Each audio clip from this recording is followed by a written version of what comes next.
Hello viewers, అందరికీ నమస్కారం. Welcome to finance tech Telugu YouTube channel. Last time మన వీడియోలో క్రెడిట్ స్కోర్ అంటే ఏమిటి, క్రెడిట్ రేషియో అంటే ఏమిటి, రీపేమెంట్ హిస్టరీ అంటే ఏమిటి తెలుసుకున్నాం. అలాగే దాని తర్వాత వీడియోలో మనం సిబిల్ స్కోర్ని ఎలా పెంచుకోవాలి, సిబిల్ స్కోర్ని తగ్గిస్తే గల కారణాలు ఏమిటి, సిబిల్ స్కోర్ లేని వారు కూడా ఎలా లోన్లు పొందవచ్చు, సిబిల్ స్కోర్లో ఏదైనా డిస్ప్యూట్ వస్తే దాన్ని ఎలా రైట్ చేయాలి మొదలైన వాటి కోసం తెలుసుకున్నాం. ఇప్పుడు మనం ఈ వీడియోలో అసలు సిబిల్ స్కోర్ ఎందుకు అవసరం అనే దానికోసం ఇప్పుడు మనం మాట్లాడుకుందాం. ముందుగా సిబిల్ స్కోర్ ఎందుకు యూజ్ అవుతుంది మనకి? ప్రధానంగా లోన్ల కోసం. అసలు లోన్ అంటే ఏమిటి? లోన్ అంటే ఒక అప్పు. అలాగని మనం మన ఫ్రెండ్స్ దగ్గర, ఇతర సహచరుల దగ్గర తీసుకునే దాన్ని అప్పు తీసుకుంటే దాన్ని లోన్గా పరిగణించాలి. ఒక బ్యాంకు లేదా ఇతర నాన్ బ్యాంకింగ్ ఫైనాన్షియల్ సంస్థ దగ్గర కొంత అప్పు తీసుకొని దీన్ని ఒక నిర్ణీత కాలంలో దానికి వడ్డీ కలిపి తిరిగి చెల్లించే పద్ధతినే ఇక్కడ లోన్ అని మనం చెప్పవచ్చు. అలాగే ఈ లోన్లోన రెండు రకాలు ఉంటాయి. ఒకటి సెక్యూర్డ్ లోను, రెండు అన్సెక్యూర్డ్ లోన్. ఇప్పుడు ఈ సెక్యూర్డ్ లోన్ అంటే ఏమిటి, అన్సెక్యూర్డ్ లోన్ ఏంటంటే తెలుసుకుందాం. సెక్యూర్డ్ లోన్ అంటే మనం ఏదైనా వస్తువును తనఖా ఇచ్చేసి లోన్ తీసుకోవడం. ఉదాహరణకు గోల్డ్ లోన్. బ్యాంకులో మనం గోల్డ్ లోన్ అప్లై చేసినప్పుడు మనం గోల్డ్ వాళ్ళ దగ్గర తనఖా చేసి మనం లోన్ తీసుకుంటాం. ఇక రెండవది ప్రాపర్టీ లోన్. అంటే ఇల్లు కట్టడానికి మనం బ్యాంక్కి వెళ్ళినప్పుడు మన ఇంటి కాగితాలు మొత్తం తీసుకొని వాళ్ళ దగ్గర మన హౌస్ని మార్టిగేజ్ చేసినప్పుడు మనకు హోమ్ లోన్ లభిస్తుంది. అలాగే తర్వాత అగ్రికల్చర్ లోన్ అంటే మన పట్టాదారు పాస్బుక్లు బ్యాంకులో ఉంచడం ద్వారా మనం లోన్ తీసుకుంటాం. దీన్ని కూడా మనం సెక్యూర్ లోన్గా చెప్పవచ్చు. ఇక అన్సెక్యూర్ లోన్ విషయానికి వస్తే పర్సనల్ లోన్స్. మనకి ఎటువంటి మార్టిగేజ్ అవసరం లేకుండా చేసే లోన్ లేదు.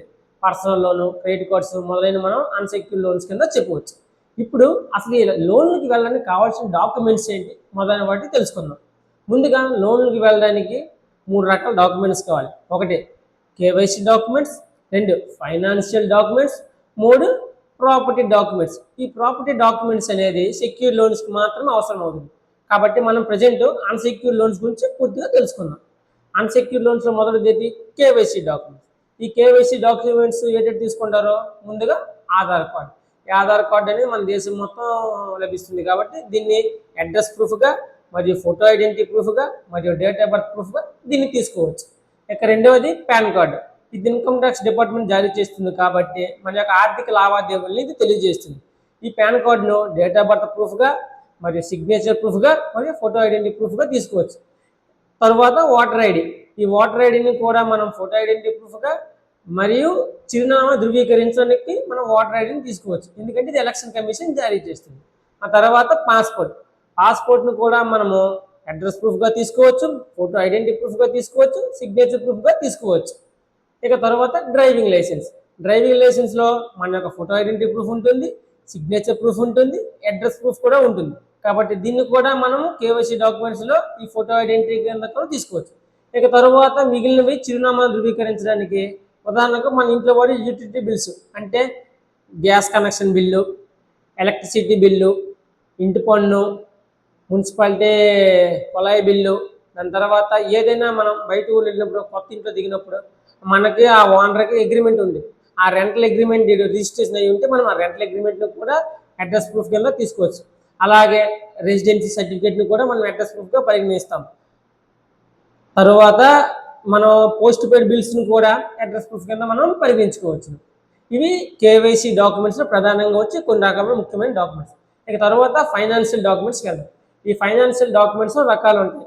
అంటే శాలరీడ్ ఎంప్లాయీకి ఒకలాగా ఉంటుంది, సెల్ఫ్ ఎంప్లాయిడ్ ప్రొఫెషనల్కి ఒకలాగా ఉంటుంది, సెల్ఫ్ ఎంప్లాయిడ్ నాన్ ప్రొఫెషనల్ ఎంప్లాయీకి ఒకలాగా ఉంటుంది, వితౌట్ ఇన్కమ్ ప్రూఫ్ ఉన్న వాళ్ళకి ఒకలాగా ఉంటుంది. మనం ముందుగా శాలరీడ్ ఎంప్లాయీస్ కోసం మాట్లాడుకుందాం.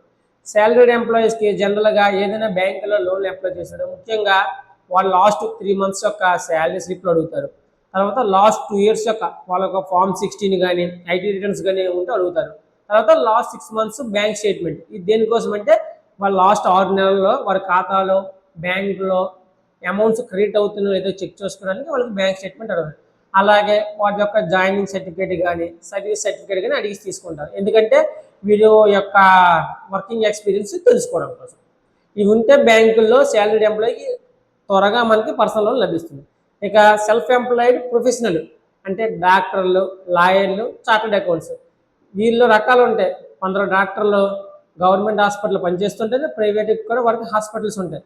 వీళ్ళు ఐటీఆర్ మెయింటైన్ చేస్తూ ఉంటారు, అంటే ఇన్కమ్ ట్యాక్స్ రిటర్న్స్ ఫైల్ చేస్తూ ఉంటారు. వీళ్ళని సెల్ఫ్ ఎంప్లాయిడ్ ప్రొఫెషనల్గా అంటారు, అంటే వీళ్ళు తమ వృత్తిని తెలియజేసి సంబంధించిన ఉద్యోగం చేస్తున్నారు కాబట్టి వీళ్ళని సెల్ఫ్ ఎంప్లాయిడ్ ప్రొఫెషనల్గా చెప్పవచ్చు.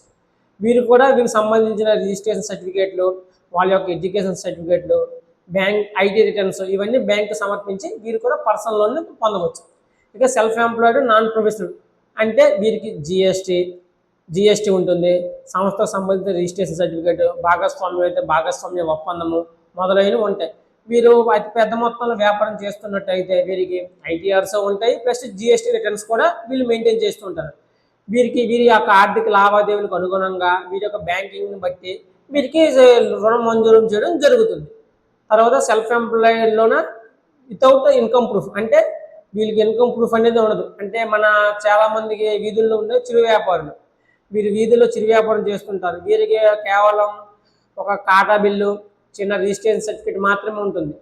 వీరికి బ్యాంకింగ్ దాని ఆధారంగా వీరికి లోన్లు ఇవ్వడం జరుగుతుంది. అంటే వీరి యొక్క సంవత్సరం యొక్క బ్యాంకుని పరిశీలిస్తారు. ఈ సంవత్సరం బ్యాంకును పరిశీలించి దానిలో ఉండే బ్యాంక్ ట్రాన్సాక్షన్స్, వీరి యొక్క average bank balance, per day ఎన్ని ట్రాన్సాక్షన్లు జరుగుతున్నాయి, దాన్ని బట్టి వీరికి లోన్ మంజూరు చేయడం జరుగుతుంది.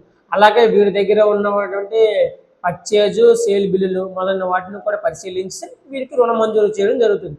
ఈ విధంగా పర్సనల్ లోన్లో ఈ రకాల్లో మనం చెప్పుకోవచ్చు. ఈ తర్వాత మనం ప్రాపర్టీ లోన్స్ కోసం తెలుసుకుందాం. అది తర్వాత వీడియోలో మీకు డీటెయిల్గా ఎక్స్ప్లెయిన్ చేస్తాం.